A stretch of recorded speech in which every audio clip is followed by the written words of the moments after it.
Hello दोस्तों, नमस्ते भाई।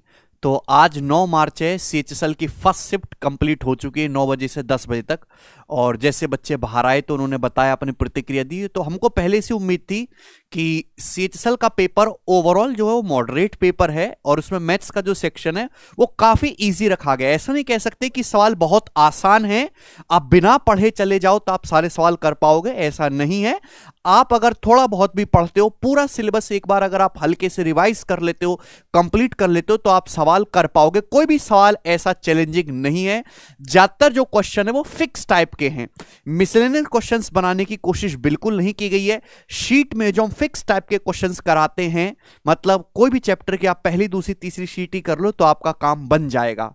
ठीक है, कुछ भी इसमें डिफिकल्ट या कैलकुलेटिव भी नहीं पूछा गया। एक बात और कि डीआई के 3-4 सवाल हैं, लेकिन इसमें प्रोबेबिलिटी और स्टैटिक्स से क्वेश्चन जहां तक बच्चे कह रहे हैं वो नहीं आया है। ठीक है भाई, तो ये बहुत बढ़िया बात है। और सीएचएसएल के पेपर में या आगे की जितनी भी शिफ्ट होंगी, जहां तक मुझे लगता है अब एसएससी जो है थोड़ा सा बैलेंस करने की कोशिश करती है पेपर को। ऐसा नहीं कि कोई शिफ्ट बहुत ही नॉर्मल लेवल आ जाए, एक किसी की शिफ्ट को डिफिकल्ट बना दिया जाए। तो गणित वाला जो सेक्शन है आपका इजी टू मॉडरेट ही रहने वाला है। आप पढ़ के पूरा जाएंगे तो आप सारे सवाल कर पाओगे। ऐसा कोई भी क्वेश्चन नहीं है, ऐसा कोई भी टाइप नहीं है, ऐसा कुछ भी एग्जाम में पूछा हुआ नहीं है जो आपको कैरबिल एप्लीकेशन की शीट्स में ना करवाएगा हो, शीट्स में ना हो। अगर आप हमारे टेलीग्राम चैनल की पीडीएफ डाउनलोड करके भी, जो हम लास्ट एंड टाइम पे प्रोवाइड करते हैं एग्जाम से पहले, कि आप एग्जाम देने से पहले इनको जरूर करके चले जाना। उसमें बहुत अच्छे अच्छे सवाल भी होते हैं। अगर आप केवल उनको भी करके चले जाते ना, मतलब लास्ट के 15 दिन भी अगर आप हमारे साथ यूट्यूब पे पढ़ ले, जो हम क्लास देते हैं एग्जाम से पहले, तो भी आप पूरा का पूरा पेपर अटेम्प्ट कर पाओगे, ऐसा नहीं है। ठीक है भाई। इंग्लिश थोड़ी सी अच्छी है। इंग्लिश में ज्यादातर क्या है, पीक्यूआरएस में बच्चे फंस जा रहे हैं। रीजनिंग में के भी 2-3 सवाल जो है वो बहुत ट्रिकी और कंफ्यूजिंग बच्चों को दे रहा है, जिसमें बच्चों को तकलीफ हो रही है। जीएस आपको पता ही है कि जीएस में बच्चे परेशान थे, हैं और रहेंगे। जीएस हमेशा से ऐसे भी परेशान करने वाली पूछी जा रही है, लेकिन गणित इजी है। टोटल स्कोरिंग है, अच्छे से पढ़ोगे तो पूरा कर लोगे। अब जैसे मैं कंपाउंड इंटरेस्ट की बात करूं, तो कंपाउंड इंटरेस्ट में बहुत कैलकुलेटिव सवाल प्रीवियस ईयर में आए हुए हैं। पिछले 2-3 सालों से टीसीएस ने इतने ज्यादा भयंकर भयंकर सवाल already compound interest, simple interest में पूछ रखे, जो बच्चों को अंदर से झकझोरने के लिए काफी है। लेकिन अभी जो कंपाउंड टेस्ट का सवाल पूछे वो स्टैंडर्ड रेट पे पूछा, और वो भी स्टैंडर्ड सबसे इजी 10%। आप अगर हमसे पढ़े तो मैं जानता हूं कि 5, 10, 15, 20, 25, 30 ये स्टैंडर्ड रेट होते हैं। इन पे पेपर में सबसे ज्यादा सवाल बनता है। तो मैं कोई इनमें फॉर्मूला सजेस्ट या टाइम खराब करने की आपको सलाह नहीं देता। मैं बोलता हूं कि इनके याद कर लो, 2 साल 3 साल का कितना कितना ब्याज बनता है। जैसे मैं आपसे बड़ा बेसिक साइज सवाल पूछूं कि भाई सपोज मैंने आपको 16,000 रुपए उधार दिए, ब्याज की दर मेरे दोस्त 10% पर एनम है, जो कि एनुअली कंपाउंड हो रहा है, और हम आपसे पूछते हैं 2 साल का ब्याज क्या होगा। अब इसे सभी बच्चे जानते हैं। 2 साल की बजाय हो सकता है आपसे तीसरे साल का ब्याज पूछ ले, हो सकता है आपसे 4 साल का ब्याज पूछ ले। तो बस आपको इतना बात पता होना चाहिए कि अगर 10% रेट है तो 2 साल का जो ब्याज होगा वो 21% होगा। 10-10 का सक्सेस, 10% रेट है तो 3 साल का ब्याज होगा 33.1% होगा। 4 साल का ब्याज होगा तो 46.41% होगा। ये आपको पता होना चाहिए। क्लियर, इसमें तो कोई दिक्कत ही नहीं। तो अब जैसे आपसे 2 साल का पूछा तो प्रिंसिपल 16,000 रुपए का 21% कर लेंगे। अब इसके भी आपके पास ऑप्शन, गुणा करने की जरूरत नहीं है, आप ऑप्शन से मार्क कर सकते हो। तो ये 3 स्टैंडर्ड परसेंटेज आपको पता होनी चाहिए। ठीक है भाई, कर लेंगे ना। चलिए देखो, इनमें कुछ सवाल रिवील करने वाला है, बताने लायक कुछ है ही नहीं, क्योंकि ये सबको पता है ऑलरेडी। ये सीट्स में ऑलरेडी है, यूट्यूब पे हमने पहले करवा रखा है। तो इसका मतलब ये थोड़ा ना कि हमने पेपर आउट कर दिया। ये जानी जनाई बातें हैं भाई। ठीक है भाई, आपको कोई भी ट्राइंगल दे देगा मेरे दोस्त, जैसे लेट ABC कोई भी साइड, अगर किसी त्रिभुज की तीनों साइड आपको दे रखी है, तो बेस्ट तरीका क्या है एरिया निकालने का। देखिए, एरिया निकालने का जो तरीका है वो √S, S - A, S - B, S - C। Heron's formula सभी बच्चे जानते हैं, 9वीं क्लास से पढ़ते हुए आ रहे हैं, जहां S क्या है, सेमी पेरीमीटर है। ठीक है ना। अब इससे एक लेवल जैसा आपके आगे एग्जाम में पूछ सकता है, किसी त्रिभुज की तीनों साइड देगा और आपसे उसकी इन रेडियस पूछ लेगा, तो इन रेडियस क्या हो जाएगी, R = δ/S। सिंपल सी बात। जैसे मैं आपसे कहूं कि एक त्रिभुज की साइड जो है 10, 17, 21 है, तो आप मुझे उसकी अंतः त्रिज्या निकाल कर बताइए। तो आप देखिए इस कंसेप्ट से करिएगा। कर लोगे ना, ठीक है ना। जैसे ये मैंने दोनों आपको डायरेक्ट रटाए हुए हैं, एक तो 13, 14, 15 और 10, 17, 21। ओके, ये दोनों ऐसे ट्राइंगल हैं जो बहुत ज्यादा यूज होते हैं ज्योमेट्री में भी और 2D मेंसुरेशन भी, और बड़े बड़े सवालों में इनका हिडन रूप में भी इस्तेमाल होता है। 84 एरिया होता है, 13, 14, 15 बता रखा है, रेडियस 4 होती है, सभी बच्चों को पता ही है, ठीक है भाई। देखो ये बात सभी कंसेप्ट ये जानते हैं मेरे दोस्त कि sec प्लस 10 और sec माइनस 10 एक दूसरे के रिवर्स होते हैं। अगर मैं आपसे कहूं sec थीटा प्लस 10 थीटा जो है वो k है, तो आप मुझे बताओ sec थीटा माइनस 10 थीटा कितना होगा, जवाब दो। तो sec प्लस 10 और sec माइनस 10 दोनों एक दूसरे के रिवर्स होते हैं, ये 1/k हो जाएगा। ये कहानी sec प्लस 10 में नहीं, ये कहानी cosec cot में भी इस्तेमाल होती है। जैसे मैं आपसे ये पूछे लगूं कि यदि cosec theta plus cot theta जो है वो 25/13 है एग्जाम्पल के लिए, तो आप मुझे जरा ये बताओ कि cosec theta minus cot theta कितना होगा। तो हर कोई कर पाएगा सर रिवर्स करना, 13/25। अब इसमें क्या कठिन बात है, हालांकि प्रीवियस ईयर में इससे एक लेवल आगे जाके सवाल पूछा है ना, कि sec प्लस 10 आपको दिया है तो आपसे sin थीटा का मान पूछ लिया, उसके बाद आपको इन दोनों क्वेश्चंस को ऐड करना पड़ेगा। जैसे सपोज आपसे इसमें sec थीटा पूछ लेता तो कैसे करते, इन दोनों को ऐड कर लेते, फिर वहां से sin cos भी पूछा जा सकता है, कुछ भी निकाला जा सकता है वहां से, तो ठीक है भाई, चलेगा। अब आप सभी लोग जानते हैं कि अगर आप किसी भी सर्कल के, ये बात कितनी बार बताई हुई है, पीपीटी स्लाइड बना के हमने आपको समझाया है, ठीक है, एंड टाइम में भी, कि भाई अगर आपके सामने एक सर्कल है, सर्कल के सेंटर से अगर आप कॉर्ड पे परपेंडिकुलर डालेंगे तो कॉर्ड को बाइसेक्ट करता है, समद्विभाजित करता है। हालांकि पेपर में जो पॉपुलर क्वेश्चन है वो पैरेलल कॉर्ड वाला है, लेकिन एग्जामिनर अब इतना भी आपको परेशान नहीं करना चाह रहे, तो पैरेलल कॉर्ड वाले सवाल भर भर के आए। वो सिंपल सा कह रहा है कि बच्चों को दुख नहीं देना है, नौकरी ज्यादा देनी है। भाई एक सर्कल है, सर्कल की जो है रेडियस जो है वो 17 है मेरे दोस्तों, एग्जाम्पल के लिए कुछ भी डाटा ले लेते हैं, और जो कॉर्ड की लंबाई है वो 30 सेंटीमीटर है, 30 सेंटीमीटर। तो आप बताओ इस कॉर्ड की सेंटर से दूरी क्या है। दूरी का मतलब होता है परपेंडिकुलर डिस्टेंस, मिनिमम डिस्टेंस। तो सेंटर से कॉर्ड की जो दूरी होगी वो ये होगी परपेंडिकुलर। अब एक परपेंडिकुलर डालोगे बाइसेक्ट करेगा आधा आधा, 15 15, तो कितना हो जाएगा 8। ओके, 8 15 17 पाइथागोरन ट्रिपलेट है, ठीक है दोस्त। तो ये आप दिमाग में कर सकते हैं, ये चित्र बनाना भी क्राइम है। जब आप अच्छे लेवल का पढ़ के जा रहे हो, प्रीवियस ईयर के सारे सवाल करके जा रहे हो, तो ये चित्र बनाना भी क्राइम है। आप केवल स्क्रीन पे सवाल पढ़ोगे और आंसर मार्क करोगे और आगे बढ़ोगे, तभी आपका कुछ कल्याण होगा। अब किसी बच्चे ने इसमें भी चित्र बना के 1 मिनट लिया है तो उसके साथ समस्या है, ठीक है भाई। देखो सीपीएमपी का ये कंसेप्ट सभी लोग जानते ही हैं कि सीपी बटे एमपी बराबर 100 minus D upon 100 plus T, ठीक है। मैंने इसी पे, इस फॉर्मूले पे 10-10, 20-20 क्वेश्चन यूट्यूब पे एग्जाम से पहले आपको सॉल्व कराए थे। ओके, ये एक ऐसा कंसेप्ट है डिस्काउंट प्रॉफिट लॉस का कि इसके बिना कोई पेपर पूरा हो ही नहीं सकता। सीपी बटे एमपी बराबर 100 minus D upon 100 plus P. आपको डिस्काउंट परसेंटेज दे देगा, प्रॉफिट परसेंटेज दे देगा, आपको कुछ भी पूछ सकता है। सीपीएमपी में आपसे मार्कअप पूछ सकता है, कॉस्ट प्राइस देके मार्क प्राइस पूछ सकता है, anything can be asked. Second concept है कि मार्कअप परसेंटेज और डिस्काउंट परसेंटेज का जो सक्सेसिव है वो प्रॉफिट परसेंटेज होता है। ये दोनों जो कंसेप्ट है ब्रांडेड कंसेप्ट हैं, एक शिफ्ट छोड़ के दूसरी शिफ्ट में हमेशा दिखाई देते हैं, चाहे एसएससी का कोई भी पेपर हो।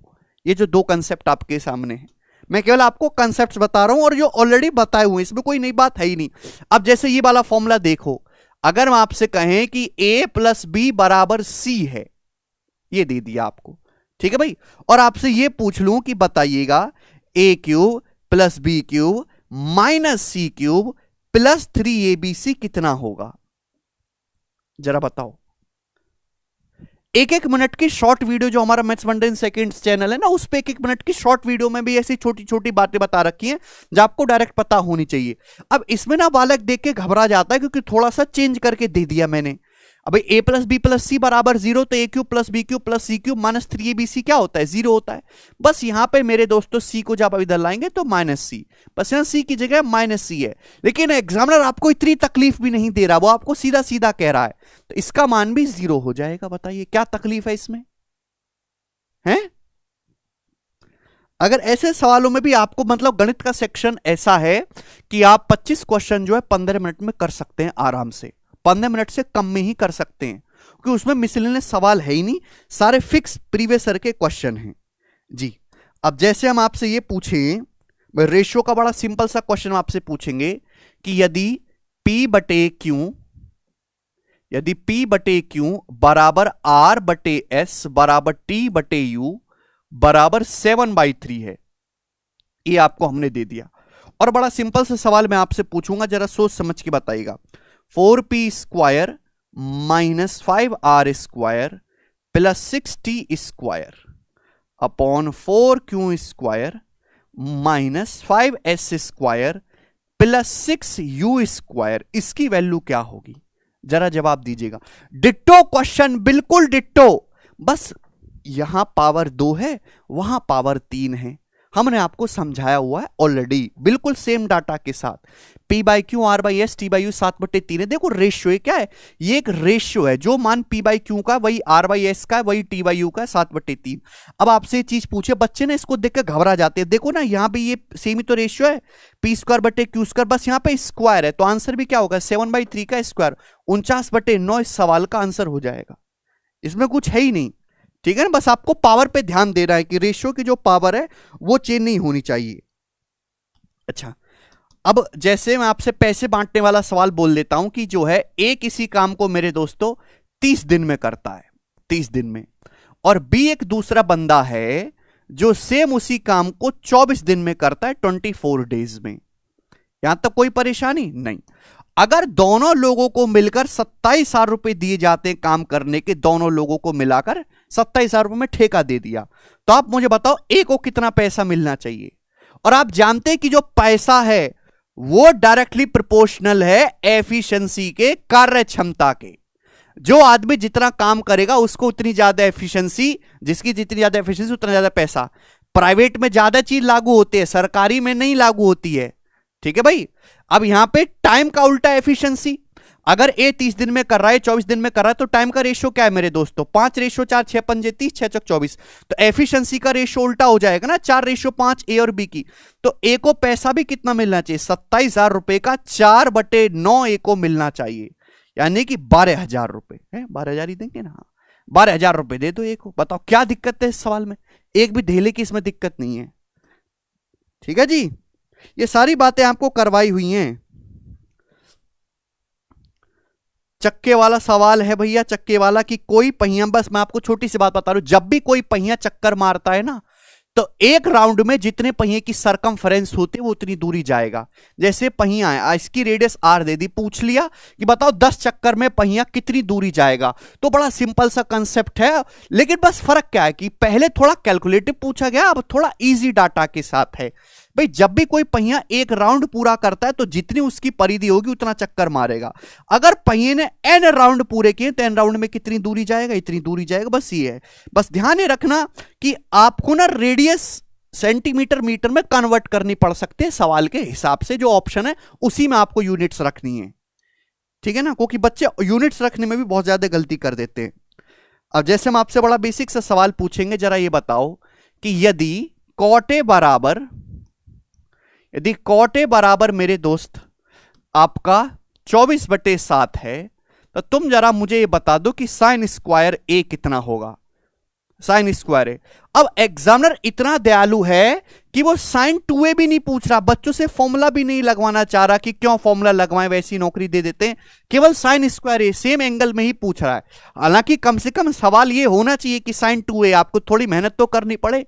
अब कॉट ए 24/7 है, आप अच्छी तरीके से जानते हैं कि कॉट क्या होता है भाई, हमारा बेस बटे परपेंडिकुलर। तो 24/7 25 सीधा सीधा ट्रिपलेट लग रहा है, 25 आपका हाइपोटीनस हो जाएगा।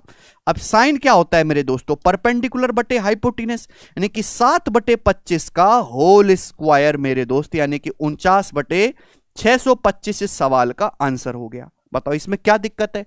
अगर आपसे सपोज अगली शिफ्ट में या किसी में इसी तरीके से कोई रेशो देके ये पूछ लिया जाए साइन 2a या कॉस 2a, तो आपको फिर यहां पे कंसेप्ट लगाना होगा कि साइन 2a बराबर 2 tan a upon 1 plus tan square a।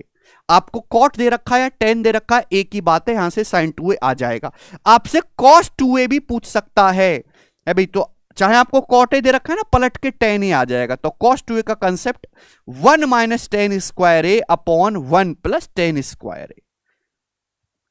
ठीक है भाई साहब, इसमें क्या तकलीफ है? कुछ भी नहीं है। तो ये आपको 2a और 3 एंगल के फॉर्मूले पता होने चाहिए, फॉर्मूले आपको पता ही होंगे। ठीक है भाई।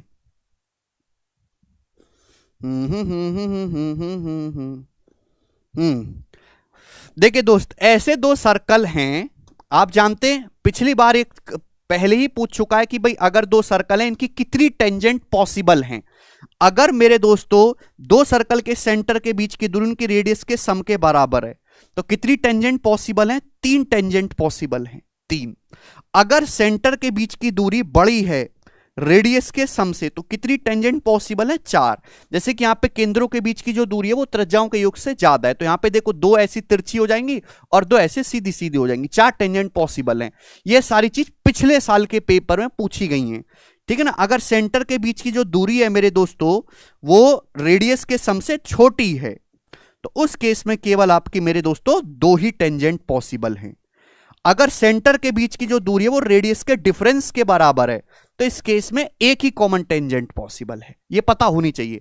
अब बड़ा सिंपल सा सवाल इस पे बन जाएगा कि भाई आपके सामने 2 सर्कल हैं, 2 सर्कल की जो है रेडियस आपकी जो है 13 और 6 मान लेते हैं, 13, 6, और उनके सेंटर के भी जो बीच की दूरी है मेरे दोस्तों वो 25 है।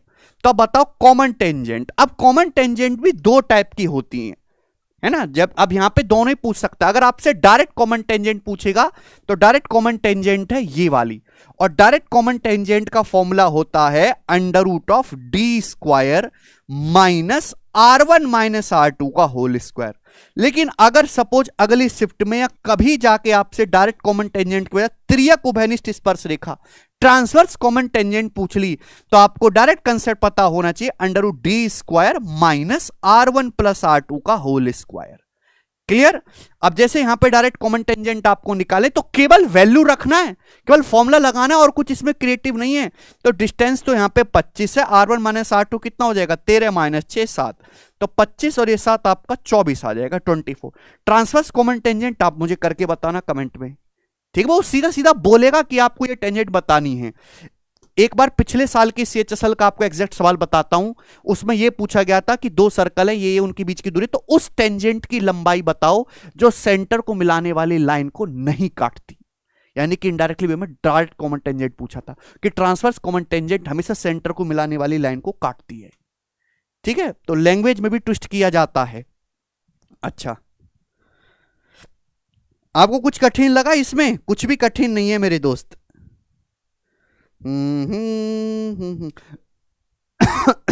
और CHSL 12th लेवल का एग्जाम है, इसमें डिफिकल्ट रहने का कोई मतलब ही नहीं है। 2 क्वेश्चन सिंप्लीफिकेशन के, हालांकि हमें जानकारी नहीं है अभी तक कि वो क्वेश्चन आसान है कि डिफिकल्ट है। आसान ही है तो वो सिंप्लीफिकेशन के क्वेश्चन भी आसान है। परसेंटेज का बड़ा सिंपल सा सिंप्लीफाई करने वाला सवाल है, लैंग्वेज बेस्ड सवाल परसेंटेज का नहीं है। ठीक है भाई। DI डाटा इंटरप्रिटेशन के तीनों सवाल है इजी, कैलकुलेटिव बिल्कुल भी नहीं है। और ऐसा कुछ भी बताने लायक नहीं है कि आपको बता के उसका कोई फायदा हो। आपने सब कुछ पहले से पढ़ा हुआ, अगर आपने ढंग से तैयारी की है 6-7 महीने लग के। ठीक है भाई। तो जो अगले शिफ्ट वाले हैं वो बिल्कुल ठीक है, सिली मिस्टेक करने से बचें। कभी कभी एग्जाम में क्या करता है, लास्ट की लाइन में हल्का सा चेंज कर देता है। जैसे अब किलोमीटर पर आवर में आंसर निकालना है तो उसने पूछ लिया मीटर पर सेकंड में, और वो जानबूझ के ऑप्शन वो देता है कि भैया किलोमीटर पर आवर वाला, बच्चे उसी को मार्क कर देते हैं। सिली मिस्टेक बिल्कुल नहीं करनी। All 25 questions are doable. मेरी सलाह है कि मैथ्स में आप अपना टाइम बचा के जो रीजनिंग के 2-3 सवाल कठिन आ रहे हैं उसमें दीजिए। ठीक है ना, बड़े सवाल जो आ रहे हैं। और इंग्लिश के PQRS वाले सवाल 3-3, 4-4 लाइन के आ रहे हैं, उनको ढंग से पढ़ने में अपना समय इन्वेस्ट कीजिए। ठीक है भाई। तो best of luck for your next shift. Paper में कुछ भी ऐसा नहीं आने वाला, लेवल यही रहेगा जैसे मैंने आपको समझाया।